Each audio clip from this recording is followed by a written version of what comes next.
Welcome to The Explainer. Now, today, we're not looking at some comfortable, neatly wrapped history lesson. Instead, we're opening up a genuine historical cold case. We're venturing into that dark space where the documents suddenly stop, the archaeology goes completely quiet, and certainty just vanishes. We are investigating the Legio IX Hispana, the Ninth Legion. This was one of the oldest, most storied military formations in the entire Roman army. We're talking about a vanguard that fought alongside Julius Caesar himself. And then it simply ceases to exist in the historical record. I mean, it's a question that's generated more speculation, more fiction, and more intense scholarly debate than almost any other mystery in the ancient world. How does an entire imperial legion completely disappear from the face of the earth? There's no record of disbandment, no record of being wiped out in a glorious battle, no transfer papers, literally just a haunting silence. Okay, let's dive into this because we really have to understand the sheer scale of the victim here. We are talking about 5,000 to 6,000 human beings. A fully constituted legion of the early imperial period wasn't just some loose band of warriors. It was a massive, highly organized, essentially a living organism made up of Roman citizens, career officers, and thousands of support staff. To put that into perspective, a force this size disappearing is basically the equivalent of a modern aircraft carrier group simply vanishing from all military records today. No trace. Section 1. Inside the Ninth Legion. Establishing the victim. Let's get to know them. To really grasp the weight of this case, we have to understand exactly who these victims were. These weren't just random names on a roster. They were career soldiers, living a very specific, incredibly grueling reality. I mean, they marched 20 Roman miles in 5 hours, carrying 40 kilograms of heavy, articulated plate armor.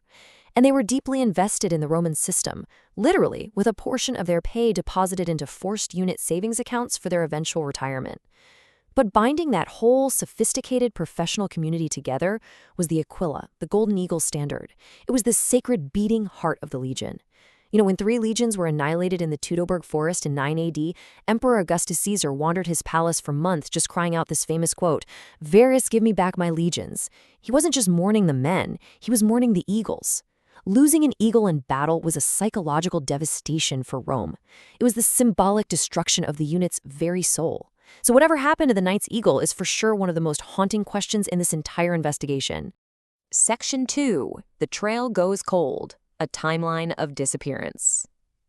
Let's step into the shoes of a seasoned investigator and head to the last known crime scene. So the trail for the Ninth Legion goes completely cold on the rainy, contested frontiers of Roman Britain. Our timeline actually has a very specific shrinking window. In 108 AD, we have a stone inscription from Eburecum, which is modern-day York. It clearly states that the Ninth Legion built a gateway there under Emperor Trajan. So this is absolute proof they were alive and well in Britain. But fast forward to roughly 165 AD. Emperor Marcus Aurelius commissions a pair of columns listing literally every active Roman legion in the empire. And the Ninth? Completely gone. Now, your first thought might be, hey, maybe they rebelled and were erased on purpose, right? Well, that brings us to this crucial concept, damnatio memoriae. When a legion was disgraced or mutinied, Rome officially struck their name from all public monuments. Yet there is zero evidence of this happening to the Ninth. That 1080 York inscription, it was left completely intact. So they weren't disgraced. They really just vanished. Section 3. Evaluating the evidence. 3 theories. Without official documentation, we're left to sift through the dirt and objectively evaluate the main archaeological suspects. Let's start with Theory A. Thanks to a pretty famous 1950s novel and some Hollywood movies, the popular myth is that the Ninth marched north into the brooding, mist-laden hills of Scotland to fight the Caledonians and were entirely slaughtered. It's a wildly romantic story for sure, but modern scholarship tells a very different tale. Archaeologist Dr. Simon Elliott has actually found some incredibly compelling evidence much further south, near Cresswell in Derbyshire. Using LiDAR technology and aerial photography, Dr. Elliott identified what looks like a massive siege. Here are the clues his team looked at.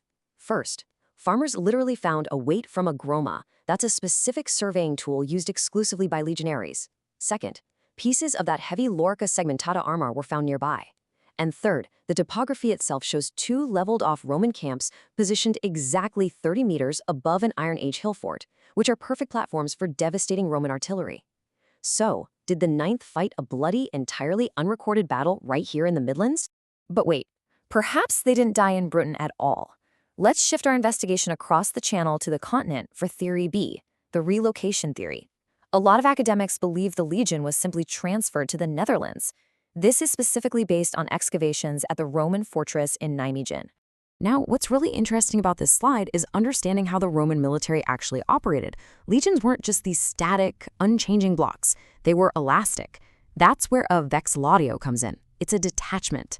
Archaeologists at Nijmegen found roof tiles stamped with Vex Brit, meaning a detachment from Britain. This is a massive clue because it suggests that maybe only a small fraction of the Ninth was relocated to the continent, rather than the entire 5,000-man force. And here's the catch. The physical evidence at Nijmegen is heavily contested. We have this fragmented roofing tile that seems to point to the Ninth, but the last numeral on the stamp is broken and slightly diagonal. Some experts argue it clearly reads Leg 9 for our missing Hispana Legion, but others impartially point out that the diagonal line could just as easily be an A, making it Leg 8 Augusta, the 8th Legion, and we already know the 8th operated in that area. And honestly, even if it does say 9th, there is a massive archaeological headache here. The lead archaeologist on that site noted that the tile was found in a destruction layer that was largely compiled of topsoil. Topsoil is an absolute nightmare for archaeologists because it's unstratified. It can contain debris from centuries of different inhabitations, all just jumbled together. So seasoned experts struggle to verify exactly when that tile was dropped there. Ultimately, it's a pretty shaky foundation to build a definitive relocation theory on. Which brings us to Theory C, championed by Roman army authority Dr. Lawrence Kepi. His thought process is, if the Ninth wasn't wiped out in Britain and they were relocated to the continent, perhaps they were then transferred east and annihilated in one of the brutal conflicts of the 2nd century. Prime suspects for this include the Bar Kokhba revolt in Judea around 132 AD or a catastrophic conflict in Armenia in 161 AD. The Armenia theory is particularly chilling, largely because of a clue left by the ancient historian Cassius Dio. He wrote that the Parthian king Vologaesus trapped a Roman legion under General Severianus at Elegia in Armenia. Dio states that the Parthians hemmed them in and basically shot down and destroyed the entire force, leaders and all. But here's the thing. Dio doesn't name the legion. Could this unnamed, obliterated force have been the lost Ninth? And this brilliantly illustrates exactly why we might not have a clear record of their demise. Just look at the other lost legions. The 17th, 18th, and 19th lost at Teutoburg, the 5th Alaudae, the 22nd Diotariana. Roman historians were fundamentally propagandists. They routinely and deliberately hid embarrassing military defeats. It is highly plausible that the 9th Hispana met a brutal, catastrophic end, and the Roman state simply chose to bury the paperwork rather than admit the loss to the public. Section 4. The Enduring Silence. So we have tracked a legendary vanguard of Rome, men who literally marched with Caesar, crossed the Alps, and held the rainy frontiers of Britain to an absolute historical blank slate. Whether they died beneath the hill forts of Derbyshire, faded away in the Netherlands, or were cut down by Parthian arrows in Armenia, their final chapter was totally swallowed by time. Ultimately, the lack of an answer might just be the most compelling answer of all. In archaeology, we're obsessed with what we can dig up, what we can touch and verify.